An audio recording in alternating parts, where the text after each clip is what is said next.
C'est avec plaisir notamment de vous savoir nombreux à nous suivre sur la télé du 21e siècle. Merci pour votre fidélité à Star 21 TV. Aujourd'hui encore, on se retrouve dans cette émission pour ce nouveau numéro de l'émission Starcom. Il faut le dire qu'ici, notre mission, c'est de vous aider à mieux comprendre les dessous de l'actualité sociopolitique de la Guinée. Ceci pour vous permettre de prendre position sur ces sujets de l'actualité en toute responsabilité. Au menu, on parle également de l'actualité guinéenne. Il faut dire que, alors que la démission de Alpha Boubacar bat le conseil en charge des relations publiques et extérieures de Cellou Dalein Diallo, continue à faire couler d'encre, notamment qui a décidé de prendre ses distances avec le parti UFDG. Le principal opposant d'Alpha Condé vient d'enregistrer des soutiens de taille. Après les fédérations de Conakry, le leader notamment de l'Union des forces démocratiques de Guinée vient d'obtenir le soutien de la coordination de 14 fédérations du parti en Amérique du Nord et celle de l'Afrique. Aujourd'hui, on pose cette question, la fragilité auquel notamment l'UFDG fait face avec l'emprisonnement de ses cadres, est-elle une certaine notion qu'on peut dire de manque de sérénité du parti, et quelle est la position de l'Alliance nationale sur cette période qu'on peut qualifier de vaste maigre du parti du chef de file notamment du principal opposant d'Alpha Condé en Guinée. Et puis, que dire de cette visite annoncée de Mamadou Sylla, chef de file de l'opposition guinéenne, aux opposants du troisième mandat détenus à la maison centrale? Toutes ces questions seront répondues dans cette émission, mais ça sera juste après ça.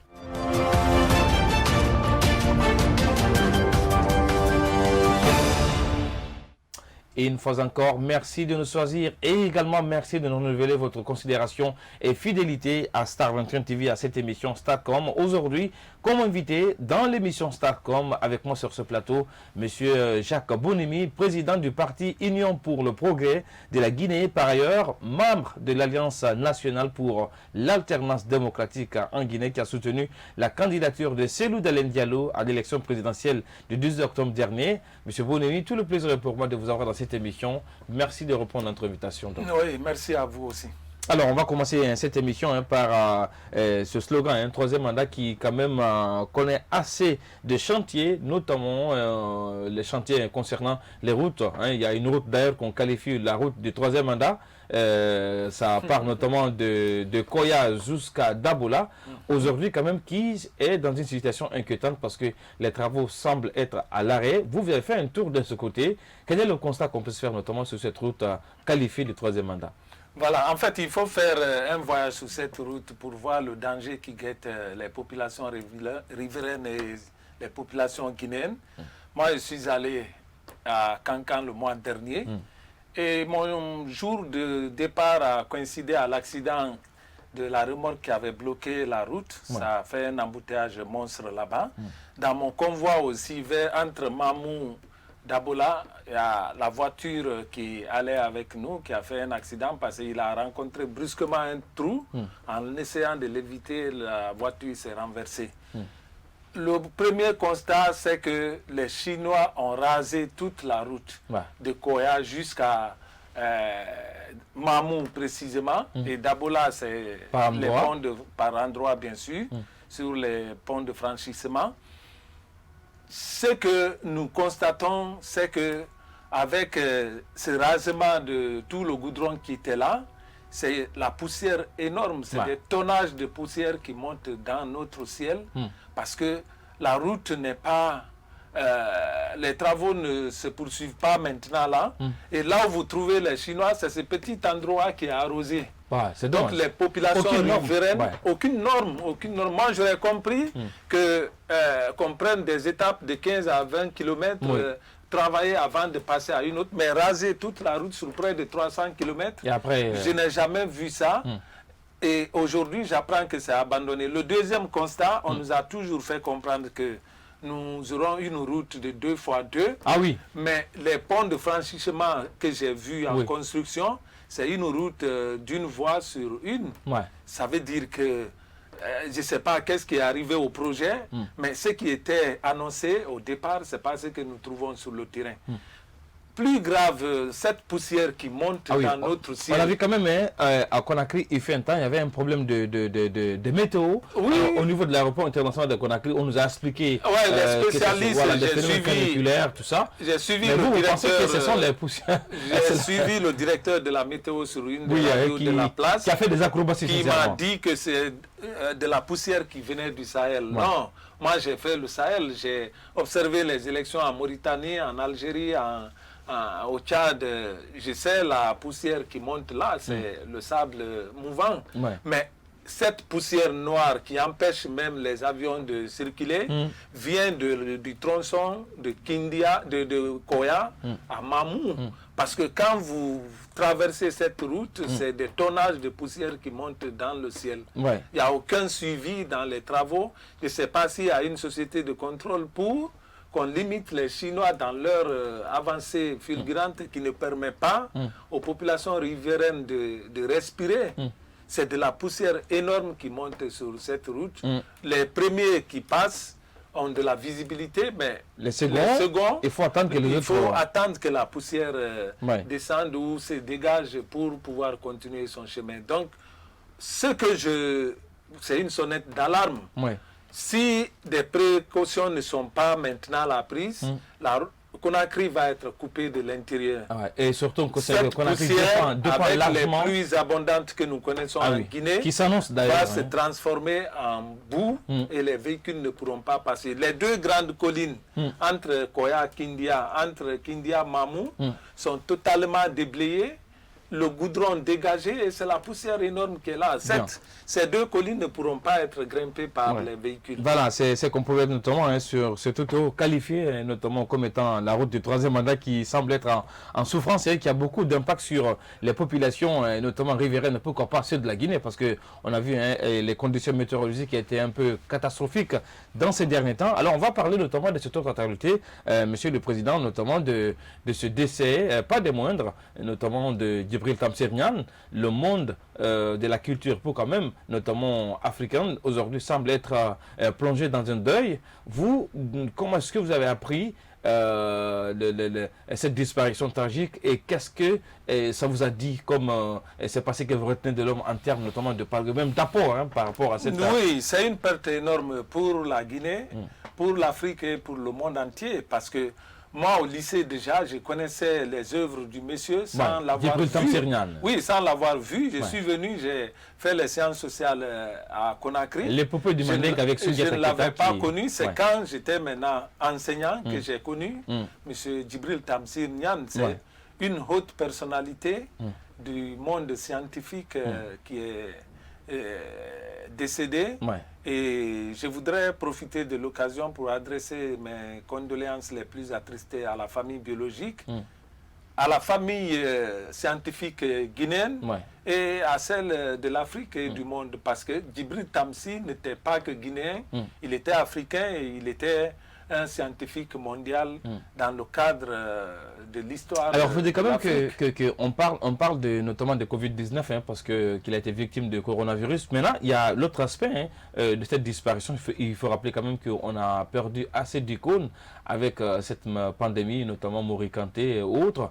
Alors, quel est votre regard notamment sur l'immortalité que l'État guinéen accorde à ces célébrités, parce qu'on a l'impression que nous sommes dans un cimetière de célébrités. Non, en fait, déjà, je crois que Djibril Tamsir lui-même s'est rendu immortel à travers ses œuvres, mais quand même, qui sont déjà étudiées dans les différentes écoles, dans les différentes universités. C'est déjà une immortalité que le monsieur même s'est fait à travers ses œuvres. Mais par rapport à l'État guinéen, c'est vrai, on parle de l'État, mais il faut d'abord prendre les Guinéens. Qu'est-ce que nous faisons pour nos lumières? Parce que Djibril Tamsir a été une lumière. Qui reste largement méconnu par les Guinéens, les jeunes, parce que rien n'est fait. En fait, non. Dire méconnu, je ne crois pas, parce que je ne vois pas un lycéen qui ne parle pas d'une œuvre de Djibril Tamsir Niane quand il finit son cycle secondaire. Je ne vois pas un universitaire qui dit qu'il n'a pas connu une œuvre de Djibril Tamsir Niane. Donc ça déjà c'est une immortalité. Mais par rapport à l'État, je crois que nous devons encore plus rendre vivant notre personnage. Notre patrimoine historique. Oui, notre patrimoine. Parce que aujourd'hui, nous avons des universités, nous avons des rues qui portent des noms d'étrangers, alors qu'on a des personnes importantes qui pouvaient être mises en vue par rapport à leur immortalité. Sincèrement. Et je pense que l'État doit penser à ça à travers son ministère de la Culture et du l'enseignement supérieur. Il faut qu'on immortalise encore de plus Djibril Tamsir Niane, comme tous ceux qui sont morts avant lui. Il y a des personnalités que nous avons perdues et qui ont tendance à disparaître dans le monde culturel, dans le monde scientifique. Alors, on va ouvrir. Il faut tenir compte de leur pour ne pas que la Guinée soit le cimetière de célébrités. Mais bien sûr, bien sûr. Alors, on va ouvrir désormais notamment le chapitre politique, avec notamment la situation aujourd'hui qui prévaut du côté de Sénégal. On a vu l'arrestation de l'opposant Ousmane Sonko a suscité assez de manifestations, qui a conduit d'ailleurs à la mort de plus de 5 personnes. L'opposant a été relâché, mais qui est en contrôle judiciaire. Vous, en tant qu'opposant en Guinée, qui est presque dans la même pente, parce que vous continuez à réclamer votre victoire volée à l'issue de l'élection présidentielle, quel est le regard que vous portez sur la situation? Je crois qu'il faut plutôt faire un rappel. En fait, quand nous avons commencé notre affaire de 3e mandat, ça vient de façon subtile, à travers des faits inédits que vous ne comprenez pas au départ. Mais ceux qui sont dans ce plan-là sont en préparation, ils avancent lentement et des fois sûrement.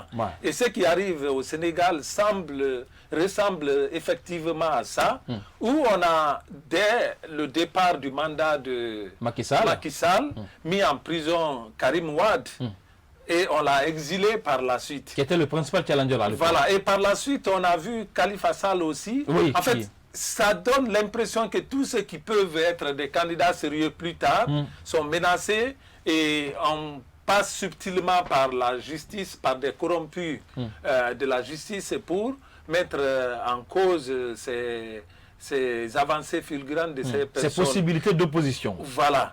Le jeune Sonko, c'est vrai. Il est arrivé troisième à l'élection passée, et puisque le deuxième s'est rallié finalement donc c'est lui le chef de file de l'opposition. Il reste effectivement le chef de file.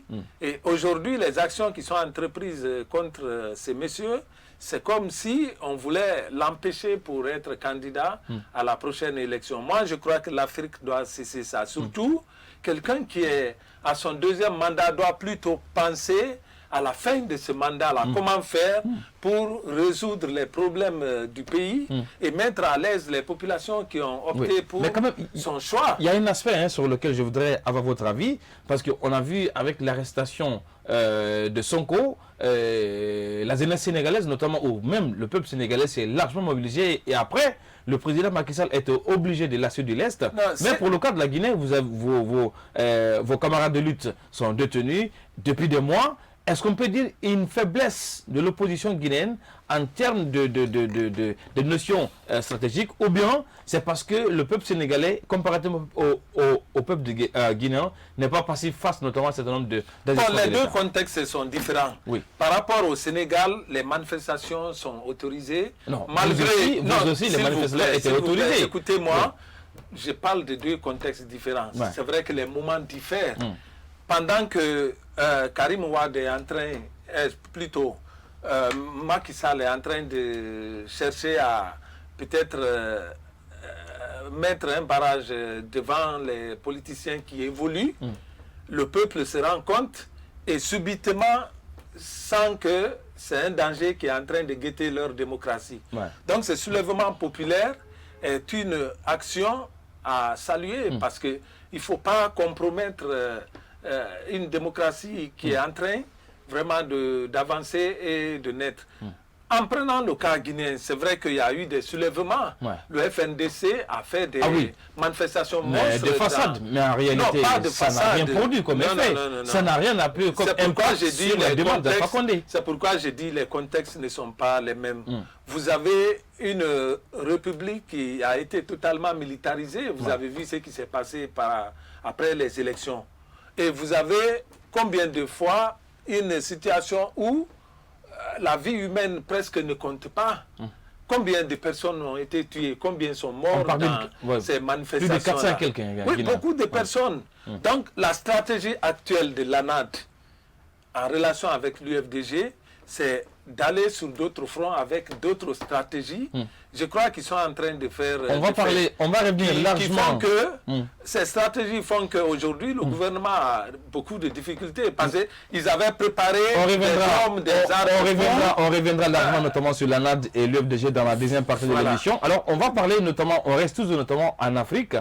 Il faut dire quand même que le président sortant du Niger, Mamadou Issoufou, a reçu le prix Ibrahim de l'année 2020 pour son leadership exceptionnel en Afrique, pour avoir notamment accepté de quitter le pouvoir après son deuxième mandat, ce qui n'est pas le cas pour le président guinéen qui était pourtant dans la même situation. Oui, moi je crois qu'il faut saluer l'action de ce monsieur qui au début même a mis des gens en prison qui voulaient insinuer l'idée de troisième mandat.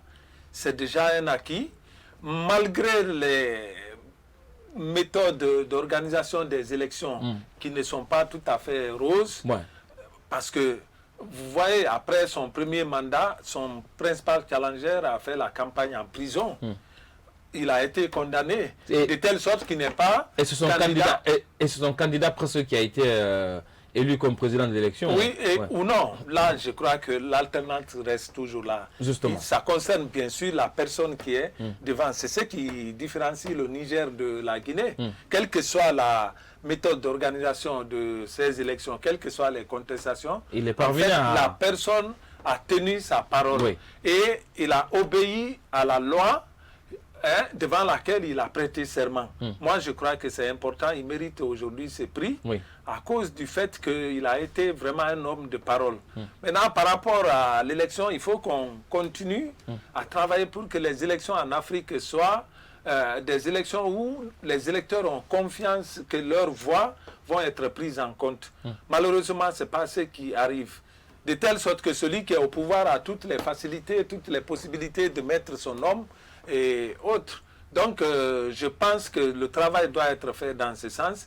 Et la sensibilisation vers les chefs d'État qui ont l'intention de faire les troisièmes mandats, je crois qu'ils doivent cesser. Si c'est le cas au Sénégal, je crois que le peuple sénégalais est suffisamment mûr pour empêcher M. Macky Sall de penser même à un troisième mandat. Parce que le soulèvement qu'on a vu de façon spontanée montre déjà que le peuple sénégalais est uni autour des objectifs communs. Justement. Et que la vie nationale intéresse tous les Sénégalais. Tel n'est pas le cas chez nous, où on a réussi à diviser les populations, où quand on voit l'opposition se lever, on dit c'est une affaire Peul. Ça, c'est la faute à qui? Ça, c'est parce que vous, les politiques, n'avez pas eu les bonnes méthodes et stratégies à faire une certaine... Pas totalement, pas tout à fait. Vous avez vu la réception de Cellou Dalein à Zérékoré. La population est sortie. Ce n'était pas une affaire de Peul, ni une affaire de Malinké. Tout le monde est sorti. Mais ce sont les politiciens, c'est vrai, qui sont au pouvoir, qui essayent de diviser pour régner. Aujourd'hui, nous avons des problèmes par rapport à l'unité nationale. Ça doit être un chantier important, même pour M. Alpha Condé, qui veut forcer un troisième mandat, même si on dit que c'est un premier mandat de la 4e République. C'est vraiment un challenge pour lui, parce que le peuple de Guinée est aujourd'hui totalement divisé. Tel n'est pas le cas au Sénégal, où le peuple peut se lever sans tenir compte de la langue ou de l'ethnie. Nous, on va marquer une courte pause dans cette émission avant de revenir notamment pour parler de cette démission, pas des moindres, au sein de l'UFDG, avec notamment le départ désormais de Alpha Boubacar Ba, l'ex-conseiller personnel de Cellou Dalein Diallo, qui a décidé de prendre ses distances avec le parti du principal opposant d'Alpha Condé. Quelle sérénité cela peut avoir notamment sur la vie du parti et pourquoi pas la réaction, la position de ses alliés au sein de l'ANAD sur notamment cet événement de départ qui montre à suffisance aujourd'hui que l'UFDG semble être dans une période de vaste maigre. La réponse à cette question, ce sera juste après cette courte pause.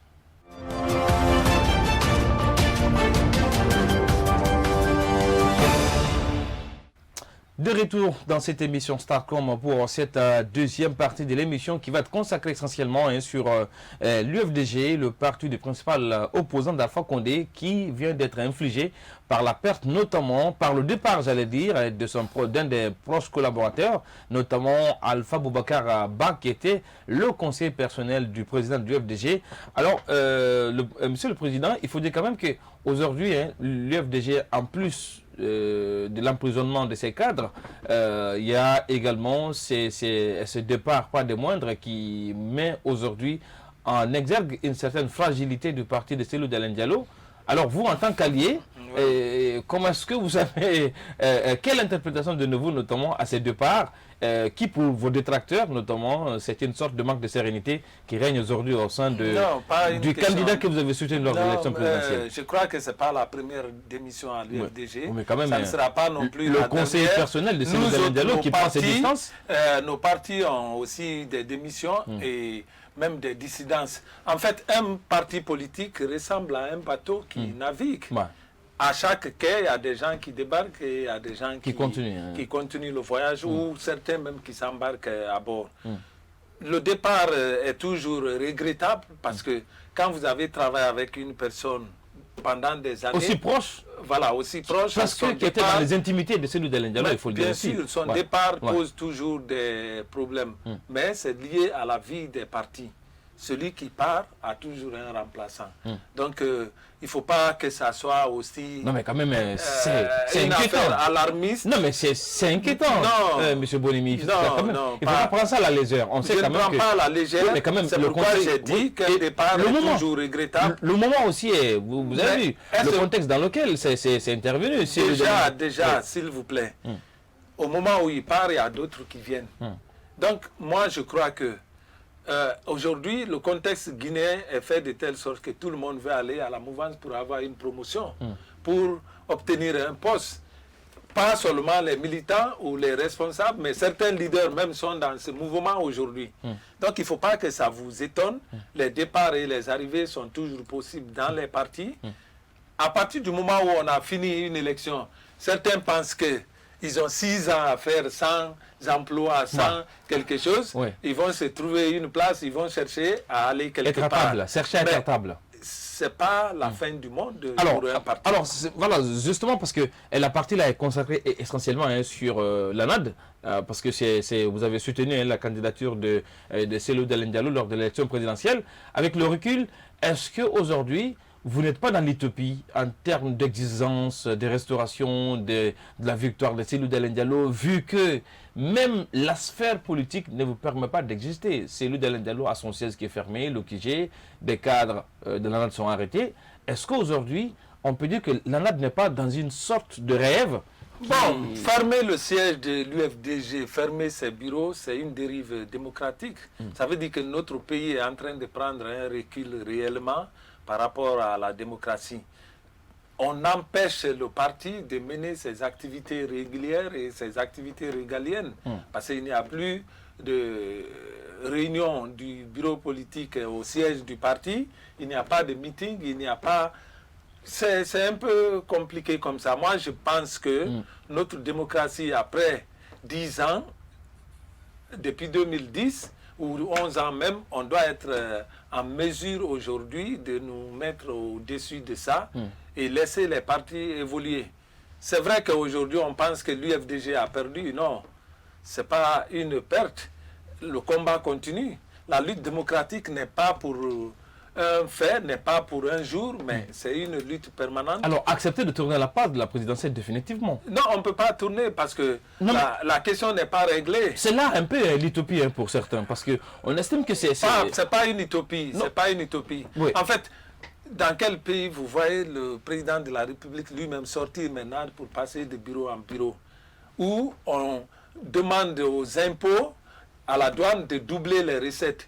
J'attends de voir si la douane et les impôts parviennent à doubler les recettes. Ça veut dire qu'il y a une moitié des recettes qui disparaissaient dans les poches des gens. Parce que les recettes ne se doublent pas comme ça. C'est un processus qui peut aller d'1 an à 5 ans, 10 ans. On se fixe des objectifs, mais on ne peut pas, du but au blanc comme ça, dire cette année, il faut doubler les recettes et que les gens acceptent. Ça veut dire que les recettes étaient détournées et que ça n'allait pas dans les caisses de l'État. Aujourd'hui, l'État a d'énormes difficultés. Vous voyez les prix monter sur le marché. Vous pensez que c'est parce que M. Alpha est là comme président. Non. Les difficultés viennent du fait que la démocratie n'est pas respectée. C'est parce que vous aussi, vous refusez d'offrir au pays une certaine accalmie. Parce que si vous annonciez... Non, aujourd'hui, je crois que voilà, le peuple de Guinée doit se réjouir. Je vous ai parlé de la stratégie de l'ANAT. Vu qu'on a perdu beaucoup de militants, beaucoup sont en prison, on a dit qu'il faut changer de stratégie. Et cette nouvelle stratégie qui est en place, c'est de ne pas se mettre dans la rue, mais travailler pour que notre victoire soit reconnue. En faisant quoi? Mais c'est ce travail qui est en train d'être fait dans la communication et dans la sensibilisation de nos militants. Je crois qu'aujourd'hui, le peuple est plus ou moins libre de vaquer à ses affaires. Mais quels sont les effets de cette stratégie? Parce que jusqu'à présent, il n'y a pas d'évolution positive concernant la NAD. Non, effets... Non, il y a des... Vos camarades de lutte qui sont toujours détenus à la maison centrale. Nos camarades... Et certains d'entre vous, même aujourd'hui, réfléchissent à 1000 fois. Vous avez appris il y a une semaine que Ibn Chambas était là. Ah, mais il est venu faire quoi? Non, mais c'est de la promenade de santé. Non, pas une promenade. Ibn Chambas est toujours en Guinée, mais ça n'a jamais décanté la situation en Guinée. Il n'est jamais venu en Guinée tant qu'il n'y a pas de problème. Ouais. Vous voyez les Nations Unies même qui font des déclarations par rapport à ce sont ces institutions qui ont validé l'élection d'Alpha Condé. Qu'est-ce que vous attendez de plus? Qui vous tirent vers la table? Cite-moi les institutions qui ont validé. Mais on a la CEDEAO, on a l'Union africaine, personne n'a branché un mot pour dire qu'Alpha Condé ne mérite pas de faire un troisième mandat. Oui, mais continuez. Voilà, parce que l'Union européenne, la France, les États-Unis ont plutôt donné des conseils. Comment faire pour que la paix revienne dans notre pays? Ce n'est pas parce qu'ils ont validé ces élections. Aujourd'hui, on a d'énormes difficultés. Moi, je crois que le slogan « Gouverner autrement » doit être fait autrement. Pas ce qui est en train d'être fait. Le Premier ministre a pour rôle de gérer son gouvernement. Le président a pour rôle de gérer la nation. Pas pour aller de bureau en bureau pour... faire le contrôle des travailleurs, ça veut dire que les ministres même n'existent plus. Je ne vois pas où est le travail du gouvernement, où est le travail Monsieur Bonimi, du Premier ministre. Vous qui avez eu la chance quand même, à travers notamment votre parti, d'intégrer notamment des institutions comme la CENI, si je ne me trompe, et vous avez eu la chance de participer également à beaucoup de crises, vous le rappelez tout à l'heure, notamment sur le continent. Est-ce que vous n'avez pas commis une erreur, notamment celle d'insister contre vents et marées de participer à cette élection présidentielle avec le recul? Est-ce que ça n'a pas été une grosse bourde de la part de votre candidat et de la NAD? Non, c'est pas une erreur. En fait, si on n'était pas... vous vous souvenez, les élections du 22 mars, quand nous avons voulu revendiquer après, on nous a dit non, vous ne pouvez pas revendiquer une élection à laquelle vous n'avez pas pris part. C'est vraiment controversé de dire vous êtes allé à une élection et que vous avez commis une erreur. Non, si on n'était pas allé, on n'aurait pas connu les faiblesses de ce régime en place, on n'aurait pas connu comment les élections sont fraudées en Guinée. Depuis 15 ans, depuis 10 ans de cela, Alpha Condé vous bat l'opposition dans toutes les élections. Oui, mais vous vous êtes pas rendu compte que ce n'était pas possible de le battre aussi pour une troisième fois? Mais c'est une victoire qui a été usurpée. Cellou Dalein a gagné dans les urnes. Moi, j'étais sur le terrain. Vous êtes dans votre studio, mais moi, je suis allé faire la campagne. Nous étions sur le terrain. Non, pas comme moi, qui suis allé faire la campagne au compte d'un candidat, aller voir les militants, surveiller les bureaux de vote, suivre la remontée des résultats et voir comment les choses se passaient à la centralisation. J'ai pris part à tout le processus. Je sais comment... Et moi, mon œil n'est pas comme l'œil d'un homme vulgaire pour avoir fait des années à la CENI. Je sais comment on organise une élection crédible, je sais comment ça se passe dans une élection où vous avez des cadres véreux qui sont suivis par un cortège de gendarmes, de policiers pour aller faire pression sur les bureaux de vote, sur les citoyens, prendre les procès-verbaux et modifier en cours de route. Vous pensez que c'est une élection ça? On ne va pas revenir sur ça, mais retenez que notre pays doit fonctionner autrement. Pas de cette façon-là, où on organise des élections tout simplement pour tromper le peuple. Parlons de vous, l'ANAD, parce qu'aujourd'hui, y compris votre alliance, mais aussi le candidat que vous avez supporté lors de l'élection présidentielle, aujourd'hui, on a l'impression quand même que ça ne tient qu'à un fil. Aujourd'hui, qu'est-ce qui vous reste en termes notamment de Mais quand vous dites que ça ne tient qu'à un fil... Non, j'ai dit qu'on a l'impression. J'ai dit qu'on a l'impression parce que... Oui, je veux bien comprendre ça. Oui. Parce que dire que ça ne tient qu'à un fil, ce n'est pas tout à fait vrai. Vous avez vu un chef de file de l'opposition déclaré ou choisi, qui est aujourd'hui en train de chercher une légitimité. Oui. Moi, je crois que l'opposition réelle au pouvoir de Alpha Condé reste encore muette. Elle n'a pas dit son dernier mot. Mais sauf qu'elle n'existe plus. Comment elle n'existe plus? Sur le terrain. Vous n'êtes pas à l'Assemblée nationale, vous n'êtes pas dans les instances de décision. Dire que non, du coup, ça fait que... n'existe pas sur le terrain. Oui. Parce que s'il n'y a pas de manifestation, s'il n'y a pas de manifestation et que vous êtes empêché, donc du coup, par quel moyen on ne se met pas dans la rue. Je vous ai dit qu'on a changé de stratégie. On a changé de stratégie. Et aujourd'hui, cette stratégie est en train de porter suffisamment même. Ouais. Ça ne peut pas se comprendre par un homme ordinaire. Mais ce que l'ANAD est en train de faire, je crois que ça porte fruit. Et cette stratégie va amener les Guinéens sur, alors, il y a également, une voie démocratique. Parlant de l'ANAD, c'est vrai que il fut un temps où il y a certains d'entre vous qui étaient membres de FNDC, mais qui ont accepté notamment de participer à l'élection présidentielle, et vous avez soutenu la candidature de celle d'Alain Diallo. Il y a d'autres qui étaient contre toute élection présidentielle, et même notamment la candidature d'Alpha Condé. Mais aujourd'hui, on se rend compte que ceux qui ont dénoncé votre participation à l'élection présidentielle, aujourd'hui semblent s'inviter à la soupe. Comment est-ce que vous interprétez tout cela? Bon, moi, je ne dirais pas semble être invité à la soupe. Ouais. C'est vrai que la soupe n'est pas chez Mamadou Sylla. Lui-même, il est en train. Il y a 500, il y a quand même 500 millions de francs guinéens. Tous les jours, il crie sur toutes les zones que son budget n'est pas encore exécuté, son budget n'est pas encore mis en place. Moi, je crois que la soupe n'est pas là-bas. La soupe, c'est avec le gouvernement. Et le gouvernement même est en difficulté aujourd'hui de pouvoir gérer cette soupe à la satisfaction des membres du gouvernement et du peuple. L'ANAD, je crois, a pris une option que nous devons plutôt respecter parce qu'aujourd'hui, le Guinéen se sent plus ou moins dans son pays. C'est le gouvernement qui a des problèmes. C'est le gouvernement qui se promène de bureau en bureau. C'est le gouvernement aujourd'hui qui veut adopter une stratégie pour gouverner autrement. Attendons de voir ce qui va se passer. Moi, je crois que la Guinée doit être gérée par tous les Guinéens, pas par un groupe qui s'arroge tout le droit en méprisant tous les autres. La Guinée appartient à tout le monde. Il ne faut pas aujourd'hui monopoliser tout et ne pas faire ce que le peuple veut. Satisfaire un groupe et ne pas satisfaire le peuple. Et nous sommes sur cette voie-là. Bien, on va parler de ce nouveau chef de file de l'opposition. C'est vrai que la légitimité, ça fait débat dans l'arène politique guinéenne, notamment le statut de Mamadou Sylla qui est chef de file de l'opposition avec 4 députés sur notamment une députation de 114. Alors, est-ce qu'aujourd'hui, vous ne regrettez pas le fait que votre non-participation à ce double scrutin a permis à la Guinée d'avoir des opposants que certains estiment que vraiment sont des partis à pas plume? Est-ce que ça, ce n'est pas de votre faute? Non, moi je me réjouis aujourd'hui de n'avoir pas pris part à ces élections. Si j'étais allé et que je sois député, peut-être que j'allais prendre une autre décision.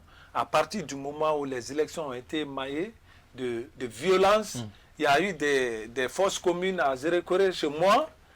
Je ne serais pas en mesure d'aller me réjouir devant les parents de ceux-là pour dire que je suis député bâti sur de la violence et du sang. Non, je me sens aujourd'hui fier de n'avoir pas pris à ces élections-là. Maintenant, par rapport à Mamadou Sylla, il est issu de ces élections, il est issu de cette assemblée aujourd'hui qui est monocolore, parce qu'ils n'ont aucune influence, aucun impact sur le vote des lois à l'Assemblée, à cause de leur minorité. Avec 4 députés, il est aujourd'hui sur tout le terrain politique en train de chercher la légitimité en cherchant des leaders par-ci, par-là, des partis politiques par-ci, par-là, pour se faire un cabinet.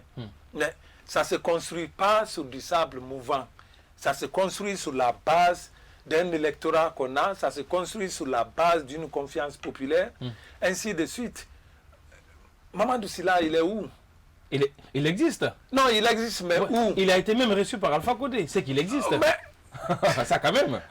Ça donne l'impression même que c'est un chef de file de la mouvance. Parce que se battre pour qu'il soit reçu par le chef de l'État, se battre pour aller vers les autres partis politiques, jusqu'à même accuser d'autres qu'il n'a pas son budget parce que s'il ne l'a pas reçu. Mais où est la confiance en lui-même? C'est parce que lui, il veut, comme l'a dit Mamadou Sylla, Alpha Condé a son slogan « Gouverner autrement ». Lui, il a son concept, il a inventé « S'opposer autrement », ce que vous n'avez pas fait. Oui, mais s'opposer autrement, c'est appartenir à la mouvance et aller avec la mouvance. Mais c'est ce qui se fait maintenant, là. C'est ce qui se fait. Voyons les réalités en face. Mamadou Sylla fait semblant d'être opposant, mais il est une partie de cette mouvance-là. Bien, vous l'avez compris, hein, c'est la position de l'ANADEN sur ce nouveau chef de file de l'opposition, l'âge Mamadou Sylla, qui est désormais, qui draine la troupe de l'opposition guinéenne au sortie d'élection du double scrutin du 22 mars dernier. On marque une courte pause avant de revenir dans cette émission pour parler également de ces initiatives du chef de file de l'opposition, l'âge Mamadou Sylla, pour notamment la décrispation de la crise politique en Guinée.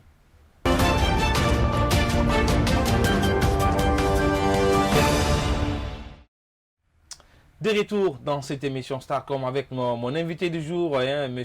Jacques Bonemi. Je rappelle qu'il est le président de l'Union pour le progrès de la Guinée, UPG, notamment également. Il est membre de l'ANAD, l'Alliance nationale pour l'alternance démocratique, qui a soutenu la candidature de Cellou Dalein Diallo à l'élection présidentielle du 18 octobre dernier. Alors, on parle aussi, on continue d'ailleurs de parler de lui, Mamadou Sylla. Il faut dire quand même qu'il est sur beaucoup de points en ce qui concerne notamment la décrispation de la crise politique en Guinée.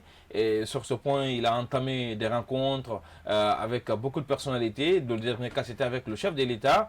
Mamadou Sylla était muni d'un mémorandum adressé au chef de l'État. On va revenir notamment sur ce mémorandum. Alors, est-ce que vous pensez aujourd'hui que la personnalité ou le personnage Sylla peut aller à cette décrispation politique en Guinée? Bon, je vous ai dit au départ que Mamadou Sylla est en train de se chercher une légitimité. C'est son premier problème. Et il est aussi à la recherche d'un budget qui est un second problème pour lui. Mais quand même. Parce que les personnes qu'il a invitées, selon vous, c'est vous qui l'avez dit, à la soupe, la soupe n'est pas encore sur la table. Sur la table. Ouais. Donc il faut mettre cette soupe sur la table pour que les invités puissent déguster. Au moins déguster. Aujourd'hui, le problème guinéen est global. Ce n'est pas Mamadou Sylla n'est qu'une partie. Non, mais quand même, c'est une bonne volonté qu'il faut apprécier quand même. Le fait que le nouveau chef de l'opposition se donne la volonté, même s'il n'y arrivera pas, mais quand même, il se donne la volonté de rencontrer les acteurs pour que quand même il y ait une certaine accalmie pour conduire à la décrispation politique. Ça, quand même, il faut le savoir. Okay, ben, depuis un mois, Mamadou Sylla est sur pied. Quel est l'effet de ça? Il a été reçu par Alpha Condé. Oui, il a été résultat. Bon, ben, il a été Sauf que vous refusez de la rencontrer. Non, plutôt, moi je veux parler des résultats sur le terrain. Il a été reçu par le président et le président a dit clairement ceux qui sont en prison ne sont pas des prisonniers politiques. Ah oui, et il a semblé cautionner l'argumentaire du président de la République. Voilà, il a semblé. Alors pourquoi il fait la démarche? Si aujourd'hui on prend Étienne Soropogui, on dit qu'il n'est pas prisonnier politique, on prend Ousmane Gawal. Chérif Ba, vous prenez le maire de Kindia, l'ancien maire de Kindia, vous prenez le député de l'Abbé Baldé. Tous ceux qui sont en prison disent que non, ce n'est pas des prisonniers politiques. Alors là, dans ce cas, je ne sais pas pourquoi Mamadou Sylla est en train de monter et de descendre, parce que l'argument de départ était qu'il faut que ces prisonniers politiques-là soient libérés. Et aujourd'hui, on lui dit non, c'est la justice qui doit faire son travail, parce que ceux-là ne sont pas politiques. Et on attend que la justice fasse son travail. Mais le problème n'est pas là-bas. Je crois que nous vivons dans une crise permanente. Qu'on voit les gens dans la rue ou pas, retenez que la Guinée est en crise. Mais parce que de la façon dont les choses... l'ANA de l'UFDG continue Sinon, être chef de file de l'opposition, ça c'est la loi. Et si ça requiert les normes édictées par la loi, je me dis, il est de votre ressort quand même de le reconnaître dans ce statut. Non. Il a plus de députés à l'Assemblée nationale. Mais quelle assemblée? Cette assemblée n'a pas été reconnue par l'ANAT. L'institution issue de cette assemblée ne va pas non plus être reconnue par l'ANAT. Donc la logique est aussi simple, c'est clair. C'est cette assemblée qui a validé la constitution qui a convoqué l'élection présidentielle à laquelle vous avez participé. C'est là que vous ne comprenez pas. À l'approche de l'élection, je crois que la Cour constitutionnelle a été obligée de mettre cette constitution de côté. En prenant un acte, oui, bien sûr, en prenant un acte parce que le code électoral qui était là ne correspondait pas à cette constitution. Donc c'est sur la base du code électoral de 2017 que nous avons fait ces élections, pas sur la nouvelle constitution, pas sur la base de la nouvelle constitution. Et ce code électoral était l'émanation de la constitution de 2010. Donc détrompez-vous en disant que non, vous êtes allé pour valider une élection. Non, c'est sur la base du code électoral qui était l'émanation de la constitution de 2010 que nous sommes allés à ces élections du 18 octobre 2020. Alors pourquoi vous ne pouvez pas espérer que Mamadou Sylla puisse œuvrer à la libération de vos cadres? Mais quand même, il faut, parce qu'aujourd'hui, l'ANAT semble n'avoir pas aucune disposition tangible qui peut favoriser cette libération. Donc si lui déjà il est dans la dynamique, est-ce qu'il ne faut pas l'accorder le bénéfice de doute? Bon, moi je vous dis déjà que j'ai reçu certains de son cabinet. L'argument était que vraiment nos amis sont en prison, ils sont en train de souffrir. Vous allez voir ce cabinet-là aller faire des plaidoyers pour les criminels? Je ne crois pas. Bon, alors pourquoi vous voulez que l'action de Mamadou Sylla aboutisse? On dit que ceux qui sont en prison ne sont pas des détenus politiques, c'est des criminels. Qu'est-ce que Mamadou Sylla a à voir dedans? C'est pourquoi moi je ne crois pas à ce qu'il est en train de faire. C'est une façon d'amuser la galerie et de détourner l'attention du peuple, l'attention de...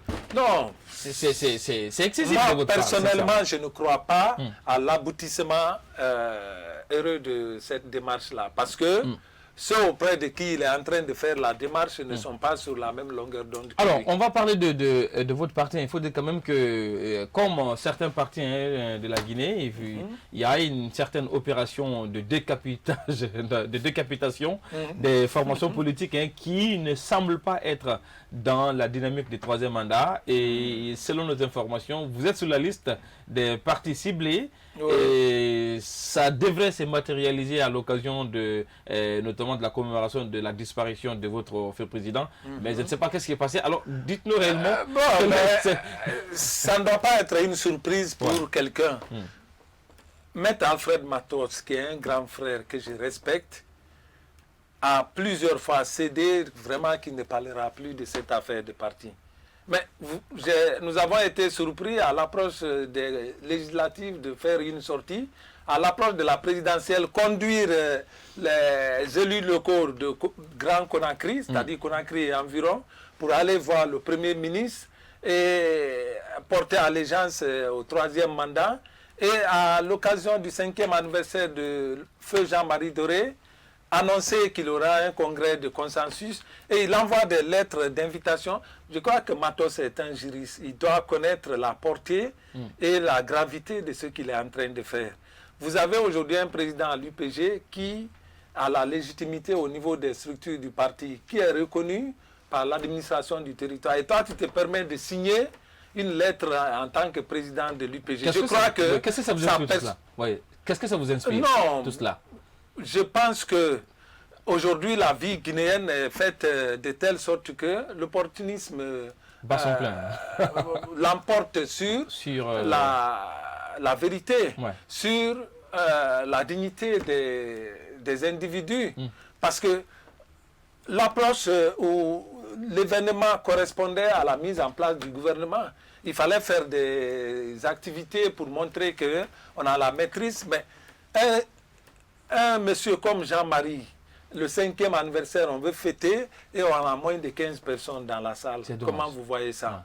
Je crois qu'on doit cesser cet opportunisme-là et aller sur du concret. Maintenant, par rapport à sa personne, c'est vrai qu'il reste militant de l'UPG, mais ses exactions de cette façon sur la scène en faisant croire à chaque fois qu'il y a un bicéphalisme à l'UPG et vous ne le voyez pas sur le terrain, vous ne le voyez pas dans les structures, il ne tient aucune réunion du parti, je crois que le parti va prendre ses responsabilités par rapport à ça. Alors, parlant de l'ANAD, aujourd'hui quand même, il y a une sorte de chasse aux sorcières dont certains membres sont victimes.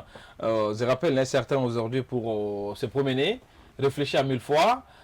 Comment est-ce que vous parvenez à vivre notamment ces instants un peu difficiles de votre carrière politique, avoir l'impression d'être à chaque fois sur écoute, avoir l'impression d'être suivi, avoir l'impression... Ça quand même, c'est une période difficile. Comment est-ce que vous parvenez à vivre ça? On est confronté à ça quotidiennement et à chaque instant, on a l'impression qu'il y a une force qui va venir autour de toi.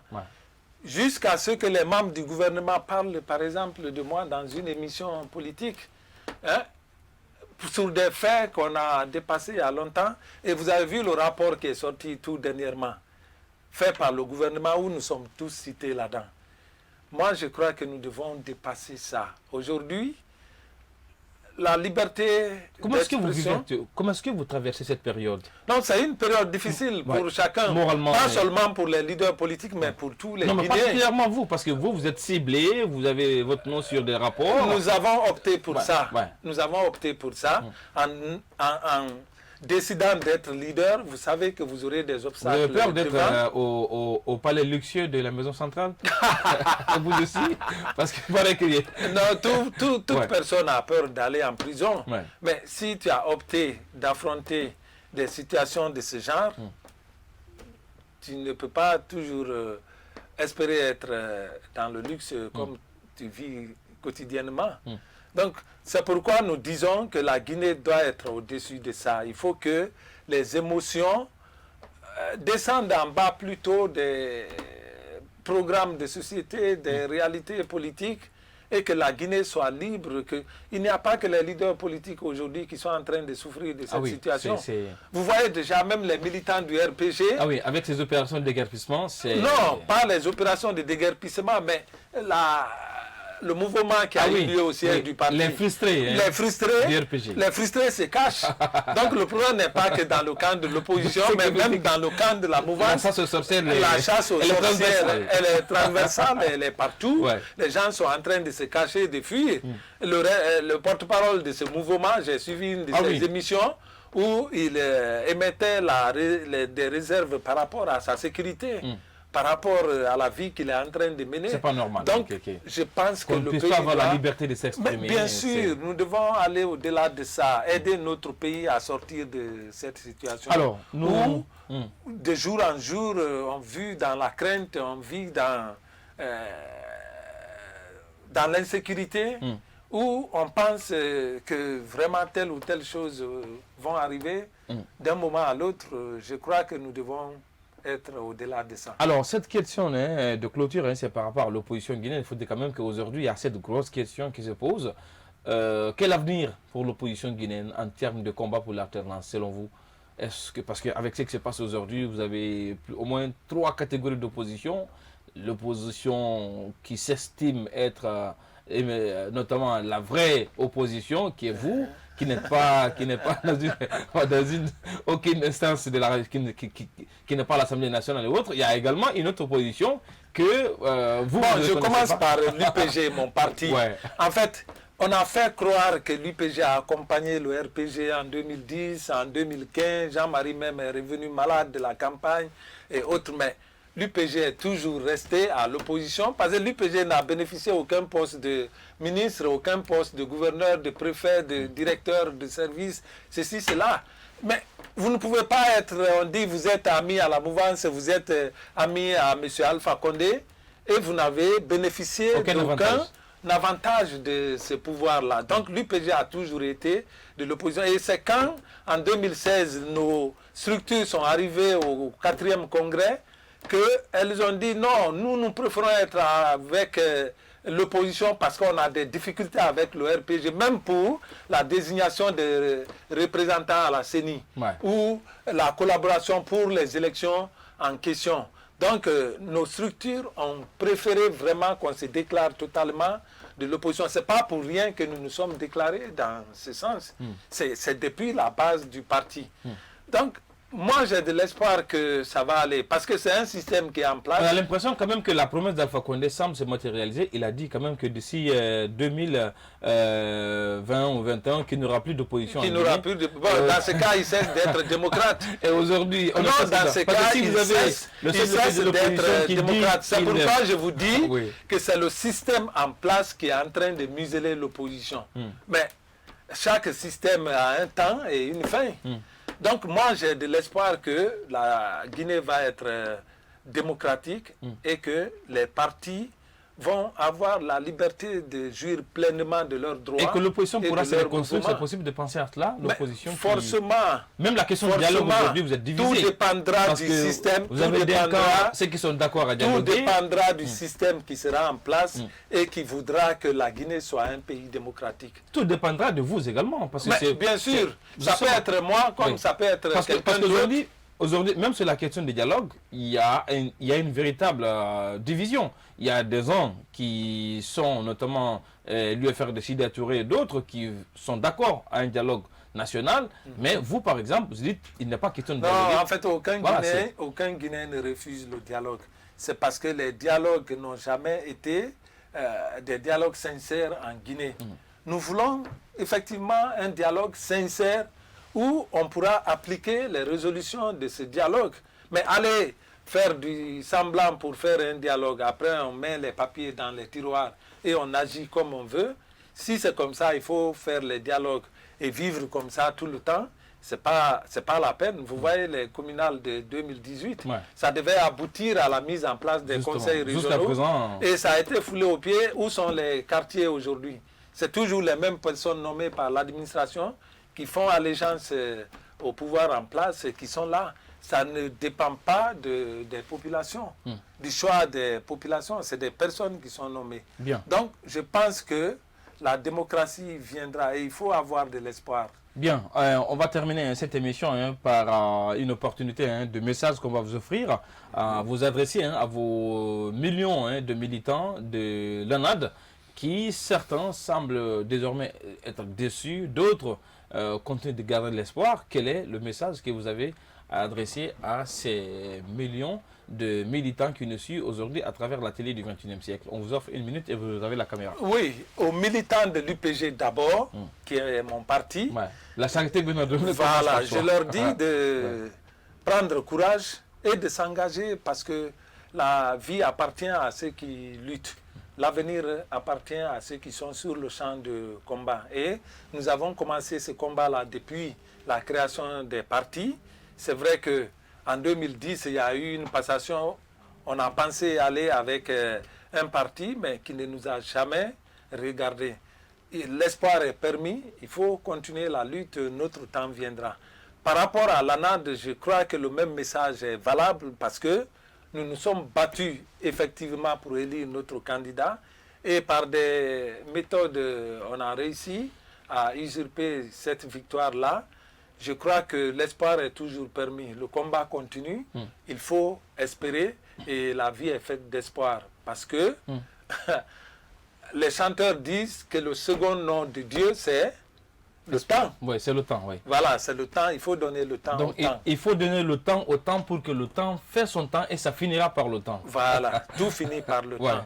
Vous l'avez compris, et Dieu même est temps. Oui, vous l'avez compris, c'est le message de M. Jacques Bonimi, président de l'UPG, qui était avec nous dans cette émission. Alors, il ne me reste qu'à vous dire merci d'être passé dans cette émission et au plaisir de vous retrouver également pour d'autres de l'actualité. En fait, Star TV est une radio partenaire et une télévision partenaire.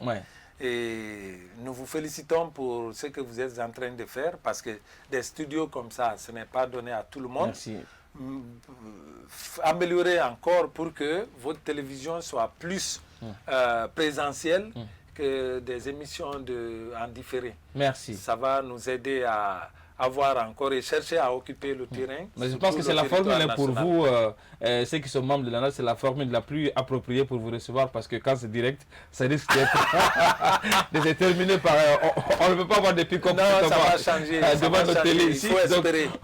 Le mieux, c'est d'enregistrer pour ne pas que les pick-up viennent s'arrêter. Il faut espérer, ça va changer. Voilà, c'était tout pour cette émission, vous l'avez compris. Il ne me reste qu'à vous dire merci pour votre aimable attention à cette émission et également à votre considération à cette télé Star 21 TV. On se reprend dans cette émission avec d'autres acteurs de la vie sociopolitique de la Guinée pour ensemble déplumer l'actualité guinéenne. Surtout, ne quittez pas sur cette télé car le meilleur reste à venir. Au revoir.